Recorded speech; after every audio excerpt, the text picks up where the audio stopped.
সোনাপুর গ্রামের বাজারের এক কোণে ছিল রহিম চাচার ছোট্ট চায়ের দোকান। দোকানটি খুব বড় ছিল না, কিন্তু তার সুনাম ছিল পুরো গ্রামে। প্রতিদিন সকালবেলা দোকানের সামনে লোকজনের ভিড় লেগে যেত। কেউ চা খেতে আসত, কেউ গল্প করতে, আবার কেউ নিজের দুঃখের কথা বলতে। রহিম চাচা ছিলেন খুব হাসিখুশি মানুষ। তিনি সবার সঙ্গে মিষ্টি করে কথা বলতেন। তাই গ্রামের মানুষ তাকে খুব ভালোবাসত। একদিন গ্রামের এক বৃদ্ধ লোক দোকানে এসে চুপচাপ বসে রইলেন। তার মুখে কোনো হাসি ছিল না। রহিম চাচা কাছে গিয়ে জিজ্ঞেস করলেন, চাচা, কি হয়েছে? বৃদ্ধ বললেন, আমার ছোট ছাগলটা হারিয়ে গেছে। সারাদিন খুঁজেও পেলাম না।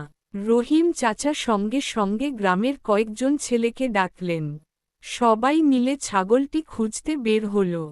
তারা মাঠে, বাগানে আর পুকুরের ধারে খুঁজল, কিন্তু কোথাও পেল না।